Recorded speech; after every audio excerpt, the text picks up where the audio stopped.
1976, 50 years ago in this year of 2026. It was an absolutely amazing year for music, as I can attest as someone who was actively listening to and appreciating music at that point in time. In this series of videos, we're looking at 30 albums that were released in 1976 that are marking their half-century anniversaries in 2026. Now, I'm not attempting to categorize the best albums from 1976, whatever that might mean.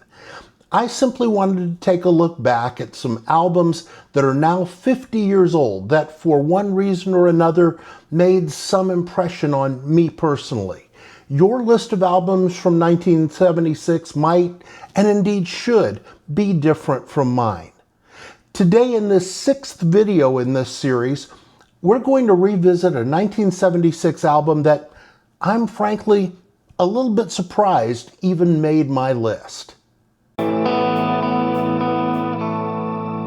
Hey there, Swan Shadow here. Welcome back to the nest. You know, it's funny. I would not necessarily categorize myself as a fan of Jackson Browne's music. Those of you who have checked out other videos on this channel might have sussed out that I'm not really into the whole singer-songwriter thing in general, though there are exceptions. But when I was researching the albums released in 1976, and I saw Jackson Browne's The Pretender on the list, I immediately thought, you know, as I recall, that's a really good album. And so I went back and listened to it for the first time in, well, who knows how long. And you know what? The Pretender is a really good album.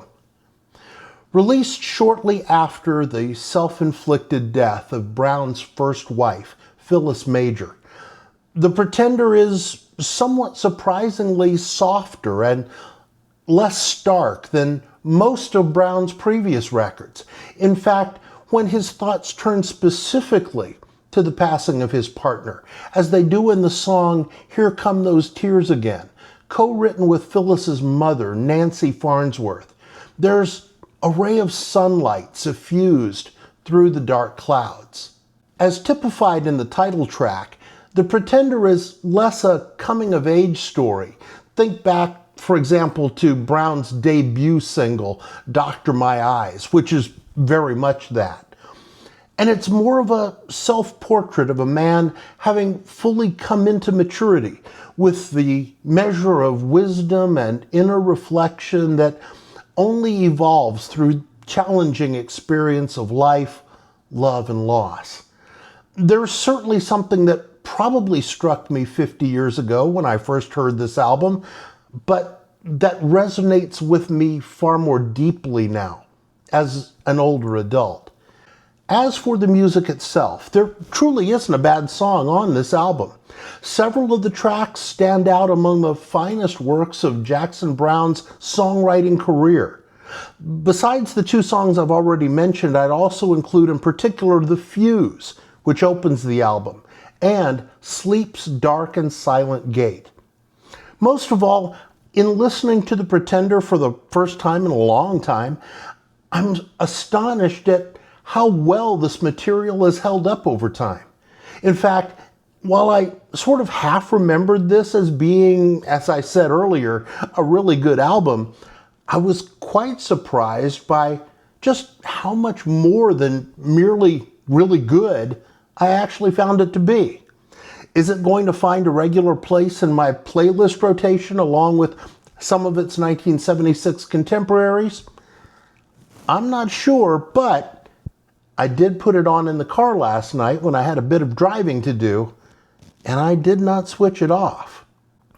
I do want to mention two other things that stand out to me specifically. I am very much a lyrics person when it comes to the music I enjoy.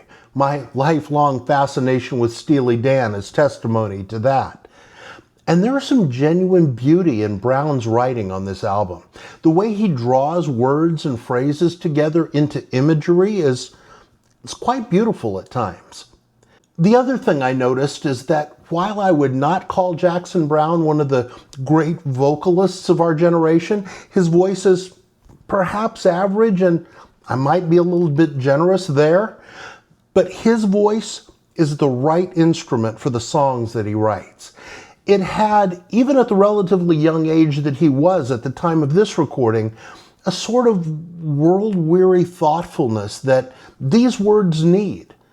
I'm not sure that a singer with a more powerful or technically amazing voice would give these stories as much life as Browne himself does.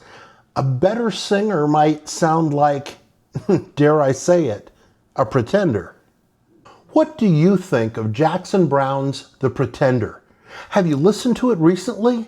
And if so, how does it sit with you now as opposed to how it might have years ago? Let me know in the comments. And before you take off, I would very much appreciate it if you would give this video a like if you've enjoyed the content. And consider subscribing to this channel if you'd like to continue on this musical journey. I would love to have you along as we continue to look back on the albums of 1976, 50 years ago in 2026, and maybe check out some of our other content as well. I will see you when I see you. Until then, please be well, and please do well by the folks around you, because we all need more of that these days. And I always ask, is there gas in the car? Yes, there's gas in the car.